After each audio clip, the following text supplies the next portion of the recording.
Theory and Practice of Editing New Yorker Articles. This was written by Walcott Gibbs around 1937, apparently at the request of Catherine White, who was then trying out a succession of new fiction editors. So what are we going to cut to if we cut off of this stuff? Scenes in the film? Someone else's problem. Yeah, someone will edit it. Writers always use too damn many adverbs. He said morosely, violently, eloquently, and so on. A writer who can't make his context indicate the way his character is talking ought to be in another line of work. Modern art? Modern art. Our writers are full of cliches just as old barns are full of bats. Supposed to be charming. There's obviously no rule about this, except that anything that you suspect of being a cliche undoubtedly is one. I only asked you to proofread it because I thought you'd be even more impressed by how good it already is. Let's start with the typos.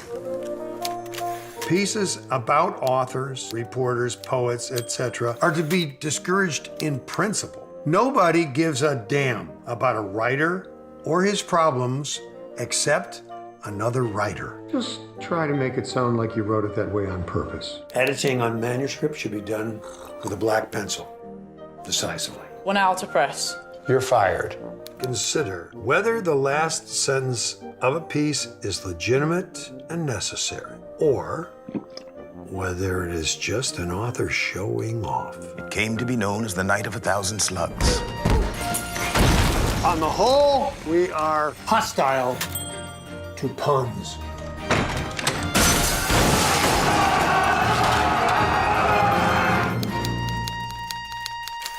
Try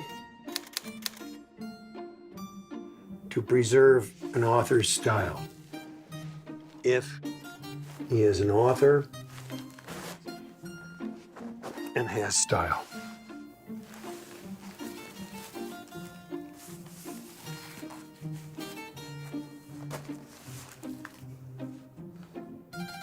Let us take a sightseeing tour. A day in ennui. I went from town to town around France looking for a place. How can we find everything in our movie in this town? Transform things, but use what's there and never leave.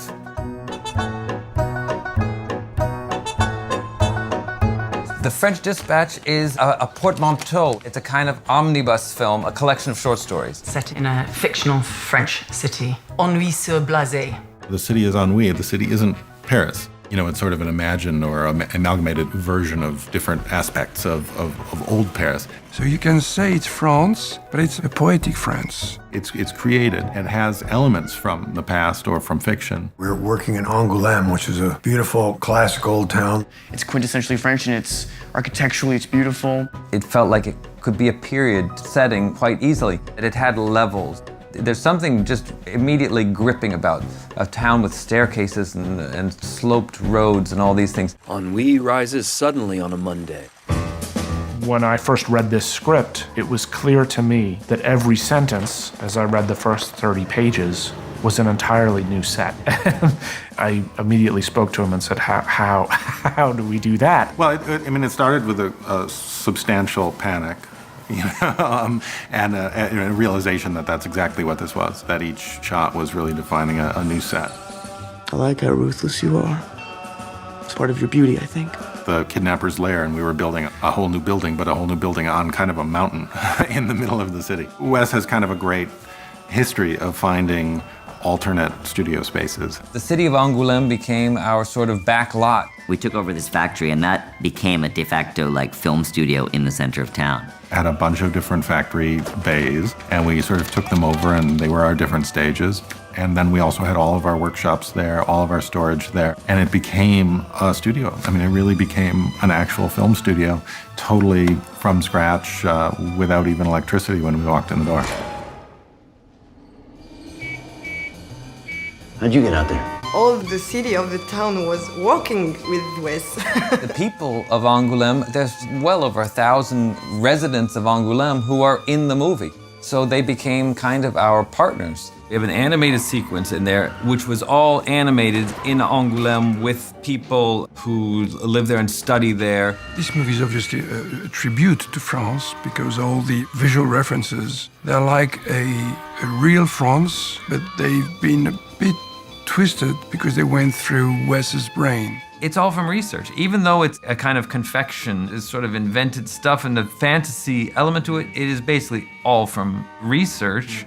And how do we shape the research into our story? Whatever you're doing, that you want to do it and then try to give it as much authenticity as you can.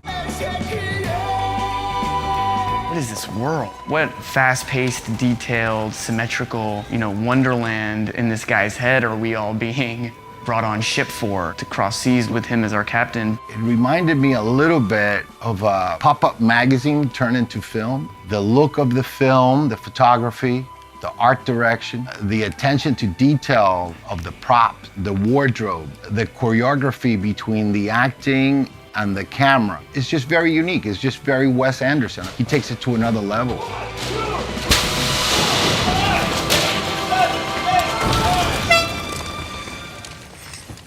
Thank you for taking a look at my follow-up video to Wes Anderson's The French Dispatch making of.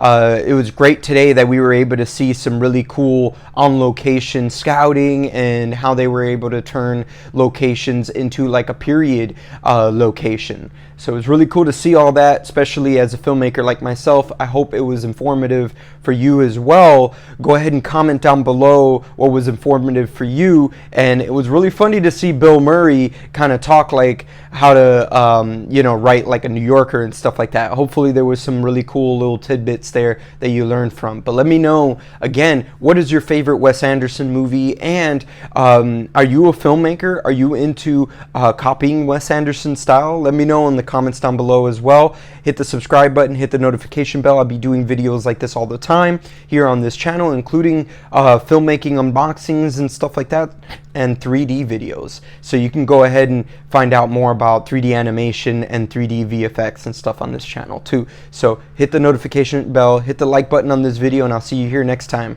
Later.